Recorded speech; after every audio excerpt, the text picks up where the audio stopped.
በስመ አብ ወወልድ ወመንፈስ ቅዱስ አሐዱ አምላክ አሜን። ሰላም ኣብ ኩሉ ኩርናዓት ዓለም ኮይንኩም ነዚ መንፈሳዊ ቻነል እትከታተሉ ናይ እግዚአብሔር ቤተሰብ ከመይ ኣለኹም? ኣነ እግዚአብሔር ይመስገን ጽቡቕ ኣለኹ። ንስኹም ሰላም ክትህሉ ባዕለሙን ተስፋዬ ሕራይ እምበኣር ክቡራት ተኸታተልቲ ነዊሕ ግዜ ኮይኑ ኣጋጣሚ ጠፊእናኩም ሕጂ ግና ብዝተፈላለየ ምክንያት ኣብ ዝሓፀረ ግዜ ምልስ እናበልና ምስቲ ኽብርቲ በዓል ቤተይ ማለት እዩ እንደተመላለስና ንዓኹም ይሕጉስ እዩ ወይ ድማ ብሓፈሻ ይምህር እዩ ዝበልናዮ መደባት ኣብ ቀረባ ግዜ ሒዝናልኩም ክንመፅእ ተስፋ ኣሎኒ ማለት እዩ። ከምኡውን ብዙሓት ሰባት ብዝተፈላለየ ነገር ናይ ምርዓኹም እውን ሸርበሉና እንዳበልኩም ተሓቱና ሰባት እውን ኣለኹም ብውልቂ ይኹን ኣብ ኮመንት እውን ብዙሕ ግዜ ይመፀና እዩ። ስለዚ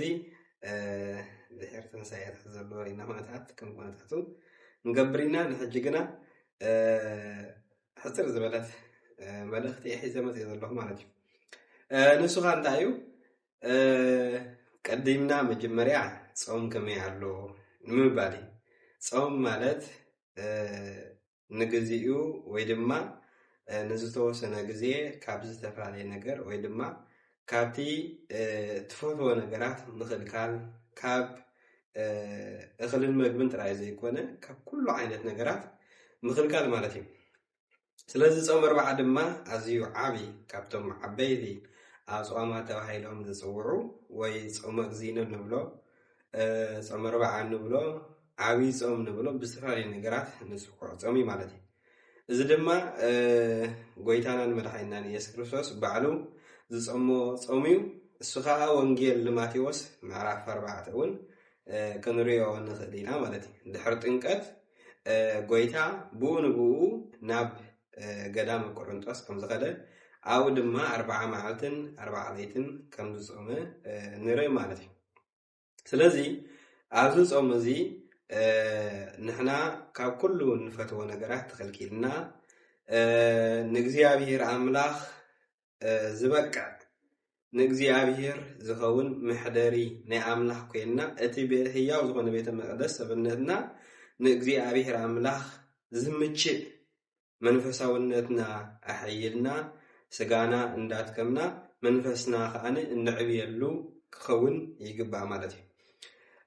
ካልእ ኣብዚ ጾም ኣርባዓ ዝተፈላለያ ንናትን ሰንበት ዘወረደ ኢልና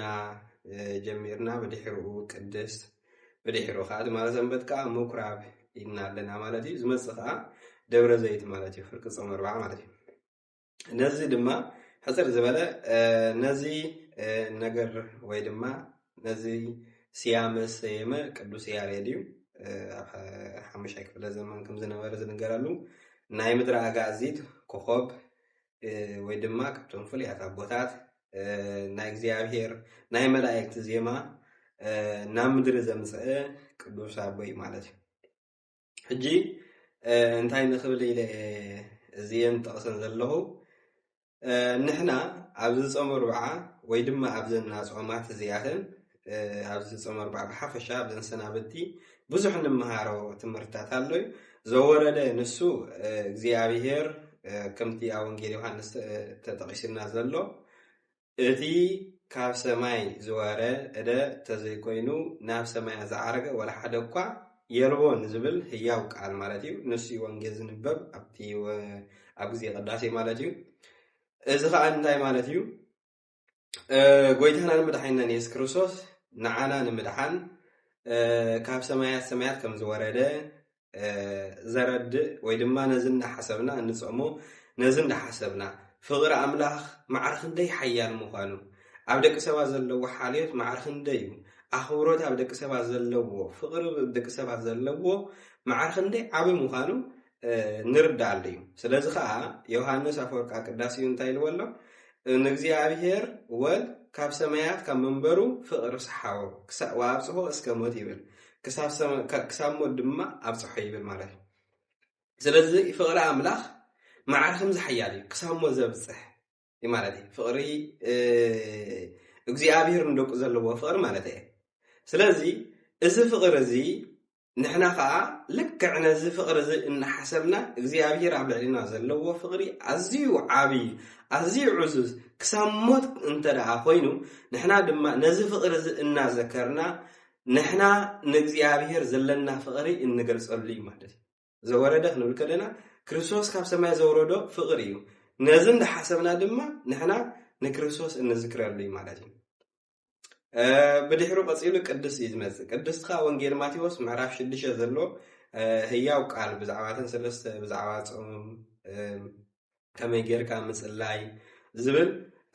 بحفشا دما اب سماي زلو هابتي كما يغيرنا اب سماي زلو هابت ندلب زري مالتي قدس مالتك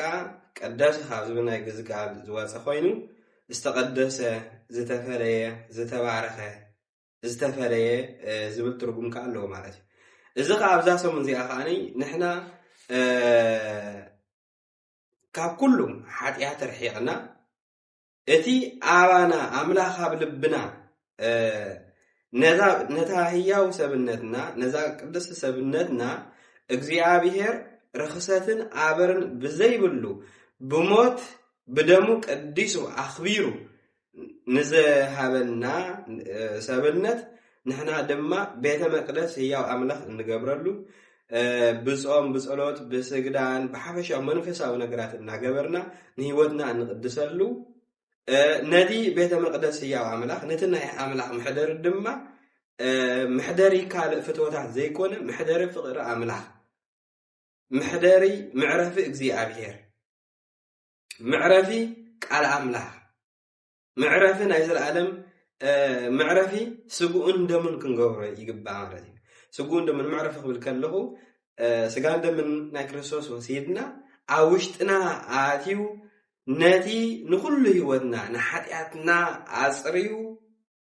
مسك زيابيهر حد نخل المسير سلازوانا نزلنا قبرنا بقدسنا عبزي صوم قدسنا اندحاسبنا بزعوات اب سمايا زلو هابتي እግዚአብሔር ዘዳለውና ወይ ድማ እግዚአብሔር ዝገበረና ነገር እናሐሰብና እንጾም ጾም ማለት ነው ምኩራብካ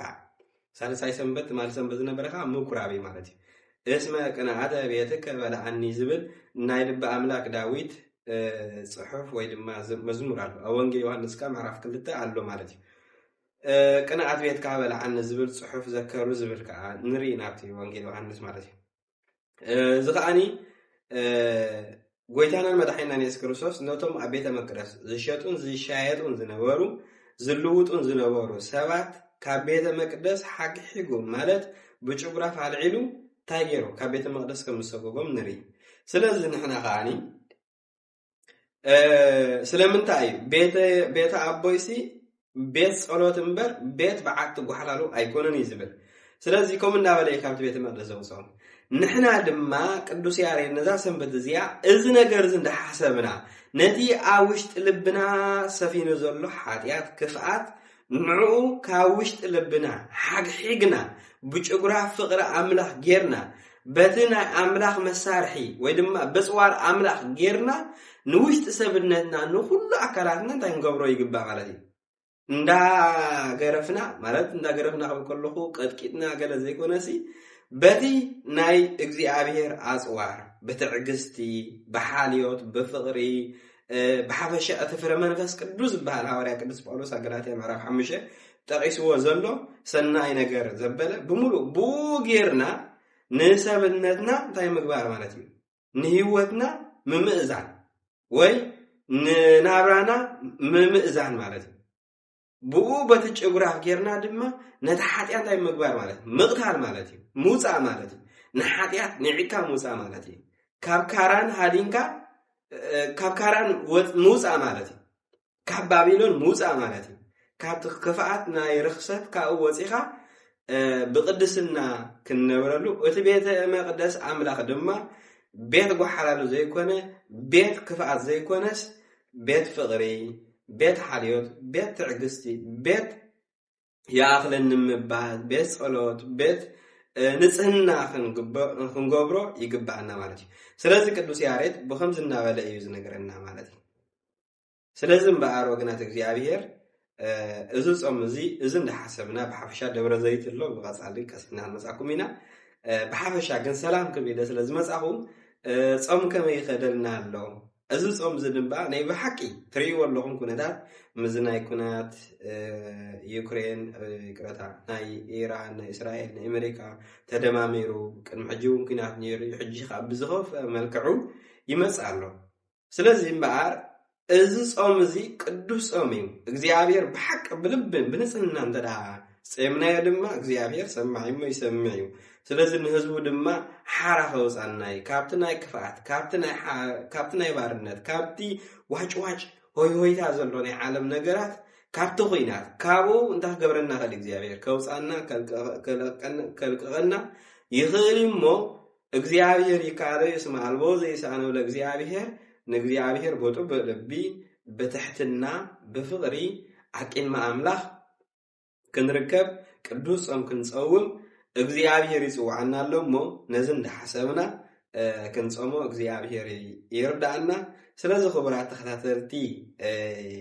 ኤቨንኤዘር ኦፊሻል ዩቲብ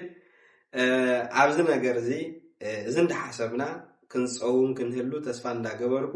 ብዝያዳ ግን ብቐጻሊ እንናቱ ሓሳባት እንዳምጻና ሕጂ ግን ዝኾነ ምድላዋትን ስለ ዘይገበርኩ